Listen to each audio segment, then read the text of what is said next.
नमस्कार दर्शक, देख रहे हैं आप। मैं हूं अमित कुमार। झारखंड भाजपा के विधानसभा चुनाव प्रभारी सह केंद्रीय मंत्री शिवराज सिंह चौहान 2 दिवसीय झारखंड दौरे पे थे।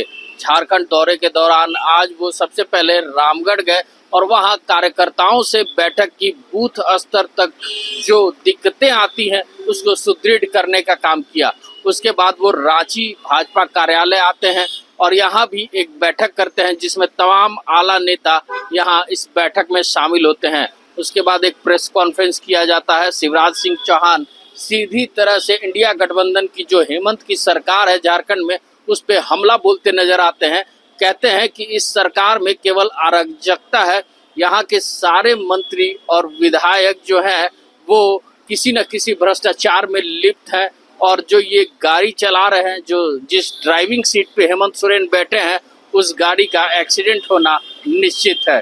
तो शिवराज सिंह चौहान का बयान और एक तरफ अन्नपूर्णा देवी का बयान। अन्नपूर्णा देवी सीधे तौर पे कहते नजर आ रही हैं कि जो राज्य सरकार नल जल योजना चल रही है, जो केंद्र की योजना है, इस राज्य में ये फिसड्डी साबित हो रही है। यानी किसी घर में शुद्ध पेयजल और ना ही बिजली उपलब्ध है। तो वहीं दूसरी तरफ देखें तो राज्यसभा सांसद प्रदीप वर्मा भी सीधे तौर पे झारखंड सरकार पर निशाना साधते नजर आ रहे हैं और कह रहे हैं कि आनन फानन में ये मुख्यमंत्री पद पे काबिज हो गए। चंपई सोरेन बेहतर काम कर रहे थे, लेकिन इनको डर सता रहा था कि कहीं इनसे सत्ता छीन न जाए। तो क्या कुछ कह रहे हैं भाजपा के शिवराज सिंह चौहान, अन्नपूर्णा देवी और प्रदीप वर्मा, आइए सुनते हैं। मंडल अध्यक्ष जी के यहाँ गया, वहाँ कार्यकर्ताओं को सम्मानित किया और वो क्रम आज भी जारी रहा। मुझे कहते हुए प्रसन्नता है कि भारतीय जनता पार्टी का कार्यकर्ता उत्साह से भरा हुआ है और वो ये संकल्प कर चुका है कि विधानसभा के चुनाव में रिकॉर्ड बहुमत से भारतीय जनता पार्टी की सरकार बनानी है। आज मैं जनता के बीच भी गया और मुझे कहते हुए तकलीफ है। ये गठबंधन की सरकार झारखंड को तबाह और बर्बाद कर रही है। जनता के बीच से ही आवाज आई। जब मैं प्रधानमंत्री आवास का निरीक्षण करने गया तो बहनों ने कहा कि बाकी ठीक है लेकिन बालू नहीं मिल रही, और मिल रही है तो रेट कई गुना ज्यादा है। तुलनात्मक दृष्टि से कई गुना ज्यादा बालू के रेट है और रेत लूटने का काम ये गठबंधन की सरकार के नेता कर रहे हैं। जनता परेशान है। जनता के बीच से ही मुझे बताया कि 6-6 महीने से पेंशन नहीं मिली लोगों को। पेंशन के लिए लोग परेशान हैं। एक तरफ झूठे वादे और घोषणाएं और दूसरी तरफ जनता का हाहाकार। पीने के पानी के लिए जल जीवन मिशन यहाँ आया, प्रधानमंत्री जी ने पैसे भेजे, लेकिन गांव में उन पर ठीक से काम ही नहीं हुआ और जनता को पीने का पानी नहीं मिला। बिजली की हालत यह है कि आधी कम में जाती ज्यादा है, बिजली नहीं आती, बिजली के बिल आते हैं और छोटे मोटे नहीं लंबे चौड़े आते हैं। ग्रामीणों ने यह बताया कि 6-7 घंटे भी बिजली नहीं मिल रही। ट्रांसफार्मर बिना लिए दिए बदले नहीं जाते और कोई भी काम हो इस सरकार में बिना पैसा लिए दिए नहीं होता। हर चीज के लगभग रेट फिक्स हो गए हैं। जनता त्रस्त है, परेशान है और चारों तरफ भ्रष्टाचार का राज है। इसलिए भारतीय जनता पार्टी ने ये तय किया है कि जनता के मुद्दों को पूरी प्रखरता के साथ उठाएंगे। नौजवान मिले, पेपर लीक की बात करते हैं, कहां लाखों को रोजगार का वादा और कहां एक को रोजगार नहीं मिला। परीक्षाओं का नाटक हुआ तो पेपर लीक हुए, नौजवानों का भविष्य तबाह और बर्बाद कर दिया गया। और इसलिए जहां देखें अराजकता है, अपराध है, भ्रष्टाचार है। पार्टी अपना आरोप पत्र तैयार करने जा रही है और जल्दी उसमें सब बातें विस्तार के साथ आएगी। और भारतीय जनता पार्टी जनता से जुड़े हर मुद्दे पर संघर्ष करेगी, इस सरकार को बेनकाब करेगी और जनता को न्याय दिलाने के लिए कमर कसेगी। शिवराज जी जब आप यहाँ पहुंचे थे अभी कहीं विकास दिखाई देता है? कोई तुलना करके देख ले, 14 से 19 तक जब भाजपा की सरकार थी तब कितना विकास हुआ था और आज क्या हालत है। मैं नहीं कहता, जनता कह रही है विकास के कहीं कोई चिन्ह नहीं है। मंत्री और अफसरों ने जैसा भ्रष्टाचार किया है उसकी खबरें मीडिया ने खुद छापी है। इसलिए ना कोई विकास है ना भ्रष्टाचार है।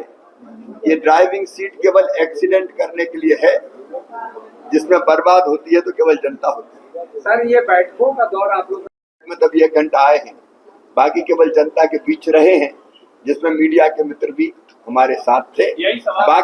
बाकी रूपरेखा पार्टी ने बैठ के चर्चा की है, बनाई है।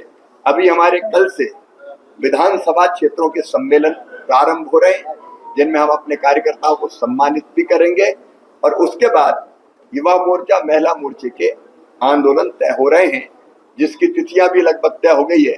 आपके सामने प्रदेश अध्यक्ष उपयुक्त अवसर पर आपको बताएंगे।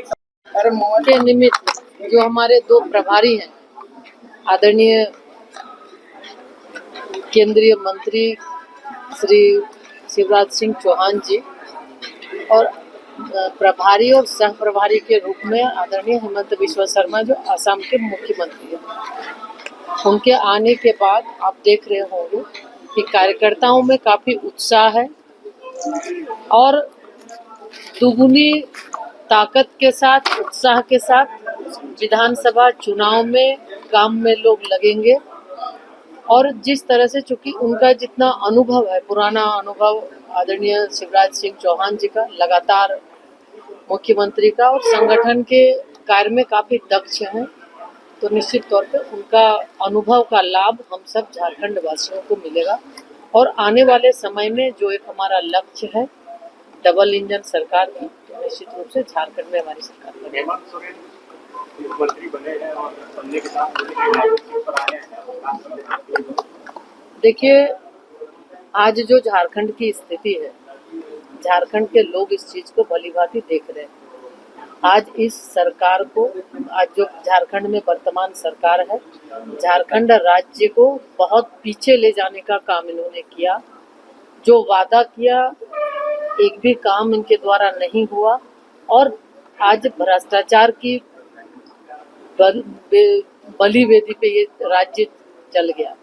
भारत सरकार के द्वारा जो भी योजनाएं, आज बहुत ही महत्वपूर्ण महत्वाकांक्षी योजना नल जल योजना की बात अगर हम करें, बहुत ही महत्वाकांक्षी योजना थी कि आज आज़ादी के 75 साल बीतने के बाद भी बहुत सारे ऐसे गांव हैं जहां पर आज भी लोग कुआं से पानी पीने को मजबूर है। तो इन सारी चीज़ों को देखते हुए माननीय प्रधानमंत्री जी ने एक महत्वाकांक्षी योजना नल जल योजना की शुरुआत की थी कि हर परिवार को शुद्ध पेयजल नल से जल के माध्यम से देंगे। लेकिन ये भी इस राज्य का ये दुर्भाग्य रहा कि इस राज्य की सरकार ने उस इतनी महत्वाकांक्षी योजना जो एक एक व्यक्ति के लिए था, व्यक्ति के हित के लिए था, स्वास्थ्य के लिए था, उसको भी इन्होंने नहीं छोड़ा और ये भी भ्रष्टाचार की बलि पे चढ़ा। और आज ये कहते हुए बहुत दुख होता है कि आज जो भी नल जल योजना है, अगर हम देखें तो पूरे राज्य के अंदर कहीं भी योजना की शुरुआत हुई, इन्होंने फीता काटा, उद्घाटन किया, लेकिन शायद 10 दिन भी उस योजना से पानी नहीं मिला। कहीं कहीं पर हम देखें तो काम चल रहा है, चलते चलते कहीं पानी टंकी बैठ जा रहा है। और मैंने इस तरह से पूरी तरह से देखें तो इस योजना को लूटने का काम, इस योजना का जो भी पैसा है उसको बंदरबाट करने का काम इस सरकार के द्वारा। मुख्यमंत्री के तौर पर शपथ लिया, एक सिर्फ अकेले उन्होंने शपथ लिया है, मंत्रिमंडल को लेकर कुछ अभी तक। देखिए, दो तीन बातें तो बड़ी स्पष्ट हैं कि अपने ही व्यक्ति के ऊपर अविश्वास, और जिस तरीके से हड़बड़ी में पहले 7 तारीख की घोषणा हुई, फिर हड़बड़ी में अकेले जाकर के शपथ लेना, ये कुल मिलाकर के दिखा रहा है कहने को केवल 47 और 50 विधायकों का गठबंधन है, वास्तव में परिवार का हित सुरक्षित रहना और परिवारवादी राजनीति के अलावा कुछ नहीं सोच सकना, ये सारा इसके पीछे का कारण है। परिवार के बाहर कुछ नहीं है, परिवार के बाहर सारे पराये हैं, जो अपने हैं वो परिवार के लोग हैं। तो इस भाव से ये सारा काम हो रहा है, और जिस तरीके से हड़बड़ी में ये शपथ ली गई, अकेले शपथ ली गई, वो अपने आप में दिखाता है कि कितने डरे हुए हैं, अपने ही लोगों से डरे हुए हैं कि पता नहीं 3 महीने में क्या हो जाए। तो कुल मिलाकर के ये एक परिवारवादी राजनीति का एक उदाहरण है कि किस प्रकार से परिवार के बाहर सत्ता नहीं जानी चाहिए, हमेशा शिबू सोरेन परिवार के पास ही सत्ता रहनी चाहिए, ये उसका एक उदाहरण मात्र है। चंपई सोरेन जी का क्या, चंपई सोरेन को विधानसभा अध्यक्ष का पद दिया? अब देखिए, कुल मिलाकर के उनकी पार्टी के भीतर बहुत उथल पुथल मची हुई है। इस लोकसभा चुनाव में जिस तरीके से हार का सामना इस गठबंधन को करना पड़ा है, अपनी पूरी ताकत लगा के, पूरे साधन संसाधन लगा करके, सरकारी मिशनरी का दुरुपयोग करके वो एनडीए से आधे पे सिमट गए, 5 सीट जीत पाए। और उसमें से भी आप देखिए, उनके मुख्यमंत्री 20,000 से अधिक मतों से अपने विधानसभा में पिछड़ गए। स्पीकर महोदय खुद अपनी नाला विधानसभा से 25-26 हजार वोट से पिछड़ गए। उनके एक बड़े प्रभावशाली मंत्री हैं, बाहुबली मंत्री हैं मिथिलेश जी, वो अपनी विधानसभा में 50,000 से अधिक वोट से पिछड़ गए। बादल पत्रलेख जी 40,000 वोट से पिछड़ गए। बन्ना गुप्ता जी 50,000 से अधिक वोट से पिछड़ गए।